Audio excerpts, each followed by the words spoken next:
ನಾನು ಮಾಡೋಣ ನಾ ಮೈಲಾರಿ ಗಟ್ಟೆ ಗೊತ್ತು ಮೈಲಾರಿ ನೋಡಿನಿ ಬಾಯ್ಲಿ ಅದಲ್ಲ ಹೇಳಕ್ ಬಂದ ವಿಷಯ ಈಗ ಆಕ್ಚುಲಿ ಮುತ್ತು ಹಳಿಯಾಳ್ ಅವರು ಒಬ್ಬ ಜಾನಪದ ಕಲಾವಿದ ಅನ್ನೋದು ಬಹುತೇಕ ಎಲ್ಲರಿಗೂ ಗೊತ್ತು. ಅವ್ರಲ್ಲಿ ಇನ್ನೊಬ್ಬ ಕಲಾವಿದ is a very good talented and mimicry artist ಒಳಗ ಒಬ್ಬ ಬಾಯ್ಲಿ ನಿಮ್ ಮಿಮಿಕ್ರಿ ಮಾಡ್ಯಾರಿ ಮನೆ ಅದೇ ಬೇಕಾಗಿತ್ತು ಈಗ ನನಗ. ಏ ಪೂಜಾ ಬಾಯ್ ವಿಶೇಷವಾಗಿ ಬಾತೃಪ್ತಿ ವಿಶೇಷವಾಗಿ ಈಗ 3 ಮಂದಿ ಕಲಾವಿದರು ಮಿಮಿಕ್ರಿ ಮಾಡ್ತಾರೆ. ನಾನು ಪೂಜೆನ ಮೊನ್ನೆ ಲಾಸ್ಟ್ ಟೈಮ್ ಹೇಳಿದಳು ಅಂಡ್ ಥ್ಯಾಂಕ್ ಯು ಪೂಜಾ, ನನಗೆ ಬಹಳ ಖುಷಿ ಆಯ್ತು. ಸೊ ನನ್ ಧ್ವನಿ ತತ್ತಿ ಯಾಕಂದ್ರೆ ನೀನು ಫಸ್ಟ್ ಈಗ ಯಾರಂದ್ರೆ ಪರ್ಸು ಕೊಲ್ಲೂರ್ ಅವ್ರ ಧ್ವನಿ ತಗೊಂಡು ಬಂದ್ಬಿಡ್ಲಿ ಈಗ ಫಸ್ಟ್. ಓಕೆ, ಪರ್ಸು ಕೊಲ್ಲೂರ್ ಅವ್ರ ಧ್ವನಿ ತಗೊಂಡು ಬರೋಣ. ಎಷ್ಟು ಬಂದಿದ್ದೀರಿ ಪರ್ಸು ಕೊಲ್ಲೂರ್ ಅವರ ಅಭಿಮಾನಿಗಳ? ಹಾ, ಈಗ ಬರ್ಲಿ ಪಕ್ಕ ಈಗ ತಗೊಂಡು ಬರ್ಬೇಕು. ಮುತ್ತು ಶುರು ಮಾಡಿ. ಪರ್ಸು ಕೊಲ್ಲೂರನ್ನ ವೇದಿಕೆಗೆ ಕರ್ಕೊಂಡು ಬಂದ್ರೆ ಹೆಂಗಾಗಿತ್ತು ಅಂತ ಆಗಿದ್ದಾಗಲ್ಲ ಇವತ್ತು. ಹಾ, ಸುಮ್ಮನಿರ್ಬೇಕು, ಯಾರು ಮಾತ್ರ ಮಾಡ್ರಿ. ಸುಮ್ಮರು ಕರೆಕ್ಟ್ ಆಯ್ತು ಮ್ಯಾಗಪ್ಪ. ಎಲ್ಲರಿಗೂ ನಮಸ್ಕಾರ.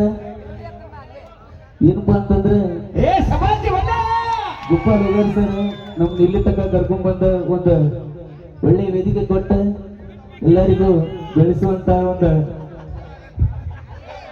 ಸೂಪರ್ ಬರ್ಲಿ ಜೋರಾಗಿ ಚಪ್ಪಾಳೆಗಳು. ನಿಜವಾಗ್ಲು ಈಗ ನಮ್ಮ ವರ್ತಮಾನ ಮಾಂದ್ರಿ ಅವ್ರ ಬನ್ನಿ ಬಹಳ ತುಂಬಾ ಸೊಗಸಾಗಿ ವರ್ತಮಾನ ಮಾಂದ್ರಿ. ಯಾಕಂದ್ರೆ ಈ ಭಾಗದೊಳಗೆ ದೊಡ್ಡ ಜಾನಪದ ಲೋಕದೊಳಗೆ ದೊಡ್ಡ ಹೆಸರು ಮಾಡಿರ್ತಕ್ಕಂಥವ್ರು, ಎಷ್ಟೋ ಮಂದಿ ಕಲಾವಿದರಿಗೆ ಸ್ಫೂರ್ತಿಯಾಗಿರ್ತಕ್ಕಂಥವ್ರು ನಮ್ಮ ಮಾತಿನ ಗೆಳೆಯ ಖ್ಯಾತಿಯ ವರ್ತಮಾನ ಮಾಂದ್ರಿಯಣ್ಣವರ ಧ್ವನಿ ಬರಲಿ. ನಮ್ಮ ಉತ್ತರ ಕರ್ನಾಟಕದ ಜಾನಪದ ಅಭಿಮಾನಿಗಳ ಬಗ್ಗೆ ಹೇಳ್ಬೇಕಂದ್ರ ಯಾವಾಗ ಯಾರನ್ನು ಬೆಳೆಸ್ತಿರೋ, ಯಾವಾಗ ಯಾರನ್ನು ತೆಳಗಿಳಿಸ್ತಿರೋ, ಎಲ್ಲಾರನ್ನು ಹಿಡ್ಕೊಂಡು ಬಂದ ಇಡೀ ಉತ್ತರ ಕರ್ನಾಟಕ ತುಂಬಾ ಎಲ್ಲಾರನ್ನೂ ಪರಿಚಯ ಮಾಡಿಸ್ತಕ್ಕಂತ ಒಂದು ಕಲಾ ಸಿಂಚನ ಮೆಲೋಡಿಸ್ ತಂಡ ಐತಿಲ್ಲ, ಎಲ್ಲಾರು ಹಿಡ್ಕೊಂಡು ತಂದ ರೂಪದ ಮಾಡ್ಲತ್ತಾರೆ ಇವ್ರು.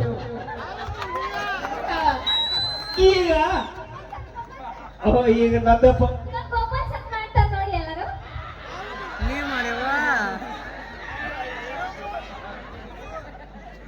ಇಲ್ಲ, ವಿಶೇಷವಾಗಿ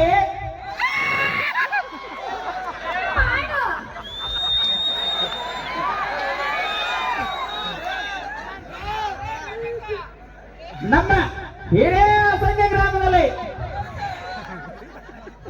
ಪೂಜಾರಿ ಕಡೆ ಅವರು ಯಾವ ಮಠದಲ್ಲಿ ಇದ್ರು ಅಂದ್ರೆ ಅಲ್ಲ ಸುರೇಶನ ಈ ಕಡೆ ಬಾಗಿ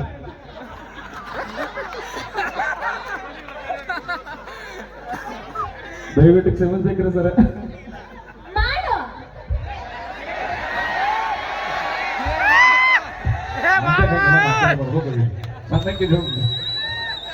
ಮುತ್ತು ಹಳ್ಯಾಳ್ ಅವರು ಅದ್ಭುತವಾದಂತಹ ಪ್ರತಿಭೆ ಅವರಲ್ಲಿದೆ.